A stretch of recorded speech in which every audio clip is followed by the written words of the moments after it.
Miryalaguda Bar Association has proved that the members of the bar not only concerned about the lawyers' issues but also any issue which pertains to the society. మిత్రులారా, దాదాపు ఇక్కడ చాలా మంది అసలు bar council election కూడా చూడనటువంటి వ్యక్తులు కూడా ఉండొచ్చు. ఈ విషయాన్ని మీరందరూ గమనించాలి. ప్రజాస్వామ్యంలో అత్యున్నతమైనటువంటి పార్లమెంటుకి సంబంధించినటువంటి ఎన్నికలే 5 ఏళ్లకు ఒకసారి తూచి తప్పకుండా ఖచ్చితంగా నిర్వహించాలనేటటువంటిది ఒక ప్రజాస్వామిక విలువ. ఆ విలువకు విరుద్ధంగా, రాజ్యాంగ స్ఫూర్తికి విరుద్ధంగా ఒక స్టాట్యూటరీ బాడీ అయినటువంటి బార్ కౌన్సిల్, తెలంగాణ ప్రత్యేకించి తెలంగాణ బార్ కౌన్సిల్ 2 సంవత్సరాల కోసం ఎన్నుకోబడ్డటువంటి బార్ కౌన్సిల్ 8 సంవత్సరాలైనా కానీ ఎలక్షన్లు పెట్టడానికి వాళ్ళు ఇష్టపడట్లేదు. ఏదో కారణంతో సహేతుకమైనటువంటి కారణాలు లేకుండా కొనసాగిస్తూనే ఉన్నారు. నేను బహుశా మీరు మిర్యాలగూడ బార్ అసోసియేషన్లో 10 ఒత్తిళ్లలో అనేక సందర్భాలలో మీరు తెలియకపోవచ్చు. బహుశా చాలా బార్ అసోసియేషన్లు నేను వెళ్తున్నాను. వాళ్ళ నుంచి వచ్చేటటువంటి ప్రశ్న ఏంటంటే, బహుశా ఏదో చాలా సీరియస్ ఇష్యూ అయి ఉండాలి. Unless there is a serious issue, why the election should be stopped? ఒక ప్రజాస్వామికమైనటువంటి ఒక ప్రక్రియ, ఈ ప్రక్రియ ఆగుతుందంటే ఏదో చాలా ఒక కోజెంట్ రీజన్, ఒక మీనింగ్ఫుల్ రీజన్ ఉంటుందని చెప్పి చాలా మంది 90% మంది లాయర్లు అనుకుంటున్నారు. కానీ అది పూర్తిగా అవాస్తవం, అది పూర్తిగా తప్పుల తడక. నేను మొట్టమొదటిగా మీకు what is the reason to postpone the elections when they were elected for the 2 years, but they are continuing till 8 years, and even today also they are not prepared to conduct the elections? The reason is చెప్పాలంటే మీకు వాళ్ళు చెప్పేటటువంటి reason ఏంటంటే, ఎందుకంటే ఈ వాస్తవం మీకు తెలియాలి. రేపు బార్ కౌన్సిల్ ఎన్నికైనటువంటి వ్యక్తులు వస్తారు మీ దగ్గరికి, ఎన్నికల కోసము కొత్తగా నిలబడేటటువంటి వ్యక్తులు వస్తారు. మన వృత్తికి వేరే వృత్తికి ఉన్నటువంటి ఒక విభిన్నమైనటువంటి వైవిధ్యం ఉన్నటువంటి విషయం ఏంటంటే, మనకు ప్రశ్నించే తత్వం ఉంటుంది. మనం నేర్చుకుంటే ప్రశ్నించడం, రాజ్యాంగం నుంచి వచ్చినటువంటి స్ఫూర్తి. ఏదైనా ఒక అన్యాయం జరిగితే ప్రశ్నించడము, మనం కోర్టుల ప్రశ్నిస్తుంటాము, ప్రభుత్వాలను ప్రశ్నిస్తుంటాము, అవసరమైతే న్యాయమూర్తులను ప్రశ్నిస్తుంటాము. మనకు ప్రశ్నించడం అనేటటువంటిది అది మన వృత్తికి మనకు ఒక ఆక్సిజన్ లాంటిది. కాబట్టి అందుకే నేను మీకు ఈ విషయం చెప్తున్నాను. అనేక రిట్ పిటిషన్లు హైకోర్టులో, అనేక కేసులు సుప్రీంకోర్టులో. న్యాయవాదులు తన వృత్తిలో బిజీ ఉన్నప్పటికీ కొంత స్ఫూర్తి ఉన్నటువంటి న్యాయ వ్యవస్థ, న్యాయవాదుల యొక్క సంఘటితం అవ్వడము, ఆ వ్యవస్థను, ఆ ఇన్స్టిట్యూషన్ని కాపాడడం కోసము అనేక రిట్ పిటిషన్లు హైకోర్టులో ఫైల్ చేయడం జరిగింది, సుప్రీంకోర్టులో కూడా ఫైల్ చేయడం. దేని కొరకు? ఎన్నికలు జరపండియా, మీరు ఎన్నుకున్న వద్దది 2 సంవత్సరాలకి, మీరు ఇంకా ఎందుకు జరపట్లేదంటే మీరు చెప్పే కారణం ఏంటంటే సిఓపిలో అప్డేట్ కాలేదు. సిఓపిలో అప్డేట్ అనేటటువంటిది మీకు ఒక్క వాక్యంలో చెప్తాననేటువంటి టైం తీసుకోండి. సర్టిఫికెట్ ఆఫ్ ప్రాక్టీసింగ్ అనేటటువంటిది బార్ కౌన్సిల్ మెంబర్ ఎట్లయితే రిజిస్ట్రేషన్ ఉంటుందో, సిఓపి అనేటటువంటిది కూడా అలాంటి ఒక చిన్న ప్రక్రియ. And this process is a continue process. Continue ప్రాసెస్ని ఒక భూతత్వంలో పెట్టి వాళ్ళకు ఉండేటటువంటి హోదాతోటి ఏదో కారణంతో బెంచ్ మీదకి రానివ్వకపోవడము, వస్తే ఏదో రకంగా పోస్ట్పోన్ చేయడము, ఈ రకంగా దాదాపుగా 3 ఏళ్ల నుంచి మొన్నటి వరకు లాక్కుంటూ వచ్చారు. సుప్రీంకోర్టులో మొన్న వాయిదా ఫైనల్గా పెద్ద ఎత్తున ఒత్తిడి తీసుకొస్తే బార్ కౌన్సిల్ ఆఫ్ ఇండియా నుంచి ఒక లాయరు, తెలంగాణ బార్ కౌన్సిల్ నుంచి ఒక లాయర్, ఇద్దరు చాలా తీవ్రంగా ఎలక్షన్స్ పెట్టలేమండి, మేము మాకు ఇంకా సమయం కావాలి, సిఓపిస్ని ఇంకా మేము అప్డేట్ చేయాలని అడగడం జరిగింది. జడ్జి గారు ఏమడిగారు? ఒకటే అన్నారు జడ్జి గారు, ఇంటున్నారు సిఓపి అంటే ఏంటి అని. సర్టిఫికెట్ ఆఫ్ ప్రాక్టీస్ అప్డేట్ కాలేదు, ఇంకా 70% అయింది, ఇంకా 30% కావాలి. మాకు సమయం కావాలంటే సుప్రీంకోర్టు చేసినటువంటి మొదటి ప్రశ్న ఏంటంటే, what is the population of this country అని అంటే, భారతదేశ జనాభా ఎంత, జనాభా రోజుకి ఎంతమంది ఉంటున్నారు, ఎంతమంది మేజర్ అవుతున్నారు, మరి ఎలక్షన్ల ప్రక్రియ ఈ జనాభాను బట్టి పార్లమెంట్ ఎలక్షన్లు కూడా మీ లెక్కకైతే 20-30 ఒకసారి కండక్ట్ చేయాలి కదా అన్నట్టు. ఈ ప్రశ్నకు జవాబు చెప్పలేక బార్ కౌన్సిల్ ఆఫ్ ఇండియా ఆగిపోయి జడ్జిలు పెంచేమన్నదంటే ఫైల్ విసిరేసింది. మీరు ఎట్టి పరిస్థితుల్లో డిసెంబర్లో పెట్టకపోతే నేను ఒక అడాప్ కమిటీ వేసి ఎలక్షన్స్ పెట్టిస్తాను. ఆ ఫైల్ పడేసిన తెలంగాణ నుంచి రిప్రజెంట్ చేస్తున్నటువంటి స్టాండింగ్ కౌన్సిల్ మాకు మార్చ్ కావాలి, జూన్ కావాలి, ఏప్రిల్ కావాలంటే ఫైల్ పడేసిన తర్వాత నువ్వు ఏమడుగుతున్నావా అని క్లోజ్ చేస్తాను. అంటే మనం అర్థం చేసుకోవాల్సింది ఏంటంటే, రాజ్యాంగబద్ధంగా ఎన్నుకోబడినటువంటి స్టాట్యూటరీ బాడీకి మీకుండేటటువంటి పరిపతి, ఉన్నత న్యాయ వ్యవస్థలో ఉండేటటువంటి ఆ సంబంధాలు అన్నిటిని దృష్టిలో పెట్టుకొని ఏదో పద్ధతిలో you have postpone the elections. సరే, నువ్వు పోస్ట్పోన్ చేసావు 6 నెలలు 3 నెలలు. మరి రెండో విషయం నేను చెప్పాలి, ఈ ద్వంద్వ వైఖరి ఎందుకు? బార్ అసోసియేషన్లు ఒక వారం రోజులు ఎలక్షన్లు పోస్ట్పోన్ అంటే నోటీసులు ఇచ్చి డిసిప్లినరీ కమిటీ అని రాష్ట్రంలో ఉండే అన్ని బార్ అసోసియేషన్లకు ఎలక్షన్లు నువ్వు నిర్వహిస్తావు. When I was the president of the Bar Association of High Court, do you believe it or not? I was only for 8 months. I was doing a challenging job that time. అనేక మంది Telangana justice Abhishek Reddy లాంటి వాళ్ళు transfer చేసేస్తుంటే మొత్తంగా కూడా ఆంధ్ర ఆధిపత్యం జరుగుతున్నటువంటి క్రమంలో దాన్ని ఆపే ప్రయత్నం చేస్తుంటే 8 నెలల్లో నేనే ఎలక్షన్లు పెట్టడం జరిగింది. అంటే ఈ రోజు నేను చెప్పదలుచుకుంది ఏంటంటే, the bar council is doing a dual role. Ultimately, friends, what I say that because of the Supreme Court pressure, now they wanted to hold the elections by January 31st. And moreover, I wanted to tell you that ఈ రోజు నిజంగా మీ అందరి ముందుకు election ఈ భారీ వర్షాల ముందు కొన్ని బార్ అసోసియేషన్స్ పోవడం జరిగింది.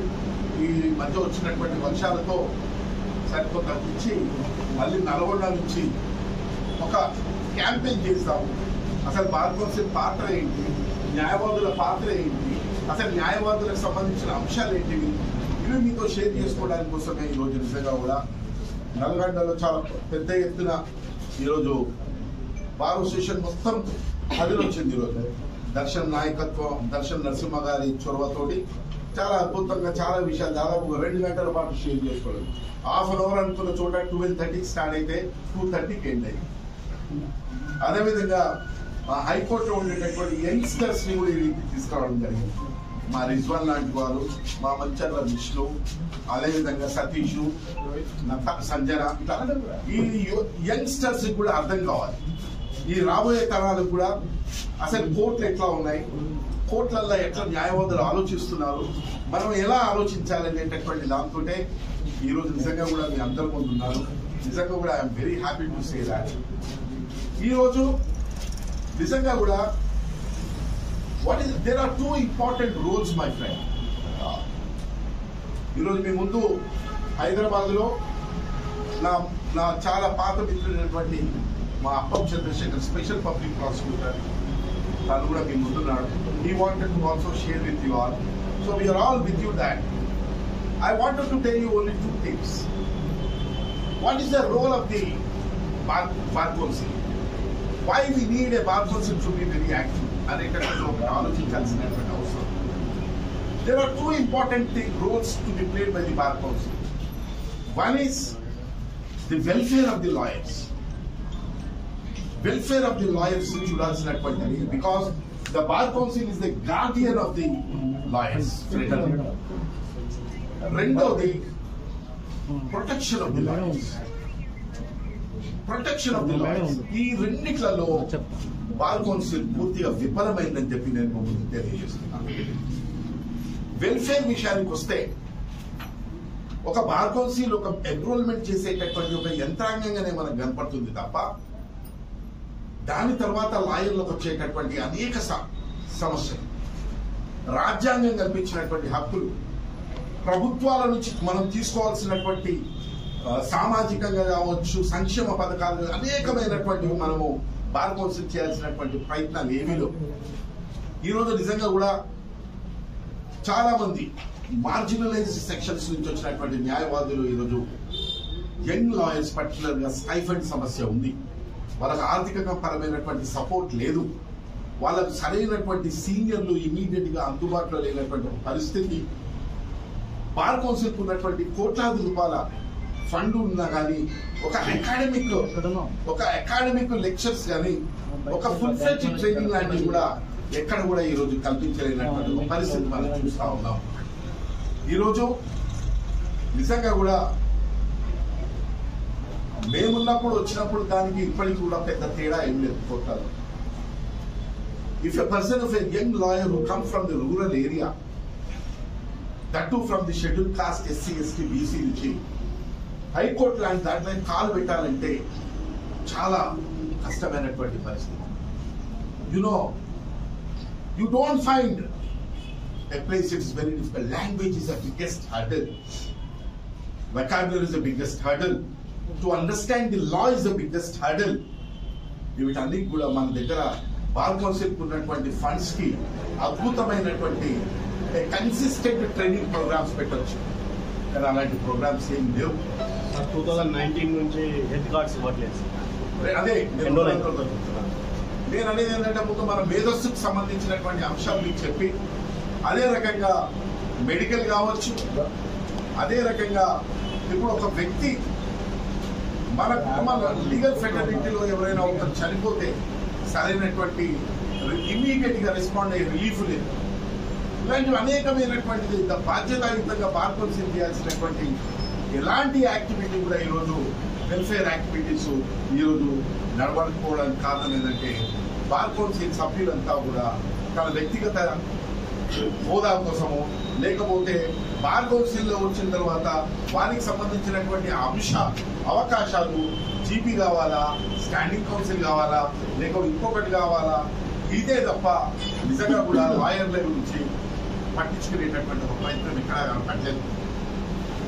ఇంకొకటి, if you see another aspect when it comes to the protection of the lawyers, there are hundreds of the lawyers across the country who are brutally murdered.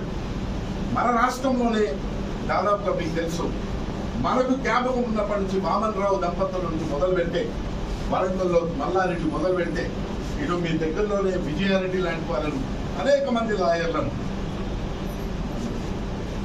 అతి కిరాతకంగా దారుణంగా చంపినటువంటి సందర్భాలు చూసాం మనం. హత్యలే కాకుండా we have also seen that many of the lawyers were brutally tortured, assaulted when the lawyers have gone to the police station to execute the warrants or to comply with the 41-day proceedings. ఇలాంటి మనం CC ఫుటేజీలలో కూడా వచ్చినటువంటి సందర్భాలు అనేకం ఉన్నాయి. As a సాలిడారిటీగా మనం అన్ని bar అసోసియేషన్లు రాష్ట్ర వ్యాప్తంగా ఇలాంటి దుర్మార్గం సంఘటన జరిగినప్పుడల్లా మనకు ఉన్నటువంటి ఒక ఆయుధం ఏంటంటే to abstain from the courts. ఒక బాయ్కాట్ చేయడం తప్ప వేరే కార్యక్రమం మన చేతిలో లేనటువంటి ఒక పరిస్థితి. బాయ్కాట్లు చేశాం, రిజల్యూషన్స్ పాస్ చేశాం. But what the bar council is doing? Is it not the duty of the Bar Council to build up the pressure of the government to get the Advocates Protection Act? నిజంగా కూడా మిత్రులారా, నేను మీకు open గా చెప్తున్నా, to get the advocates protection act in our state or కేంద్రంలోనైనా parliament లో bill pass కావాలన్నా న్యాయవాద బార్ కౌన్సిల్ ఒక చిత్తశుద్ధితోటి, ఒక పట్టుదలతోటి, ఒక కమిట్మెంట్ ఉంటే 48 గంటలలో మనం అడ్వకేట్స్ ప్రొటెక్షన్ యాక్ట్ సాధించవచ్చు. ఈ రోజు కేంద్ర రాష్ట్ర ప్రభుత్వాలు, I'm not sparing anybody, because lawyers will always speak truth, lawyers always speak for the justice. This is my principle. ఈ రోజు దేశంలో, రాష్ట్రంలో అయినా, దేశంలోనైనా, కేంద్రంలోనైనా అవసరం లేనటువంటి చట్టాలను తీసుకొస్తున్నారు. అనవసరమైన చట్టాలు ప్రజల మీద రుద్దుతున్నారు. ఆ చట్టాల ద్వారా చాలా ఇబ్బందులు పెడుతున్నారు. అడగని చట్టాలు వస్తున్నాయి. మనకు తెలియకుండానే వందల చట్టాలు పార్లమెంట్ లో రాత్రికి తయారైపోయి పాస్ అయిపోతున్నాయి. దేశవ్యాప్తంగా వందల సార్లు, వేల సార్లు, లక్షల సార్లు అనేక ధర్నాలు, రాస్తా రోకోలు, రిప్రజెంటేషన్లు చేసినప్పటికీ కూడా ఎందుకు ఈ రోజు న్యాయవాదుల కోసము ఒక రక్షణ చట్టం రావట్లేదనేటటువంటిది మనమంతా ఆలోచించాల్సినటువంటి విషయం. I will tell you that those who are holding the post as in the bar council, they are not seriously working out, that they are not feeling that our brothers are being brutally murdered, brutally beaten up. Forget about the brutally beaten up. There are number of cases are being registered against the lawyers who has raised the question for legally, lawfully. ఈ రోజు advocates protection act వస్తే ఇంత అద్భుతంగా ఉంటుందంటే ఎందుకంటే ప్రపంచంలో ఎన్నో దేశాలలో చట్టాలను చూస్తున్నాం. అడ్వకేట్స్ రక్షణ చట్టం వస్తే అడ్వకేట్ ఎంతో ధైర్యంగా, ఫియర్లెస్ గా ఈరోజు అడ్మినిస్ట్రేషన్ ఆఫ్ జస్టిస్ చేయగలుగుతారు. ఈరోజు భారతదేశంలో న్యాయ వ్యవస్థ గురించి మనం ఆలోచించబోయాల్సినటువంటి అవసరం ఉంది. ఈరోజు న్యాయమూర్తులకు, ఉన్నత న్యాయమూర్తులకు, సుప్రీంకోర్టులో ఉన్న న్యాయమూర్తులకు కావచ్చు, హైకోర్టులో కానీ, జిల్లా కోర్టులలో కానీ ఏ జడ్జి మీద ఏదైనా దాడి జరిగితే మాట్లాడేది మళ్ళీ మన లాయర్లమే. ఒక జడ్జి మాట్లాడాడు. మన సుప్రీంకోర్టు చీఫ్ జస్టిస్ మీద జరిగిన జడ్జిలు మాట్లాడరు.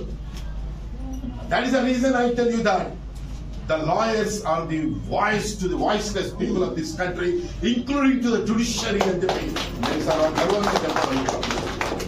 We are really great. We are people who will fight for the justice.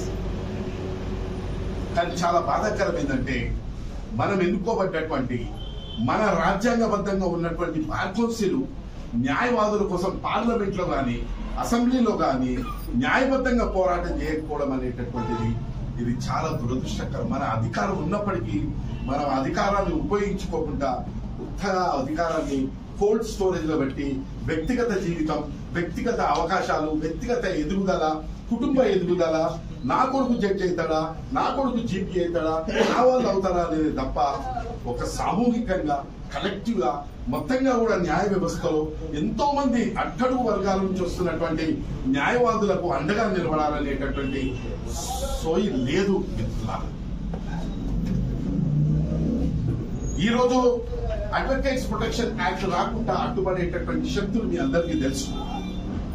ఈ రోజు మీ అందరికీ తెలుసు today how the 41A is being misused grossly, how the police are minting the money by misusing the 41A.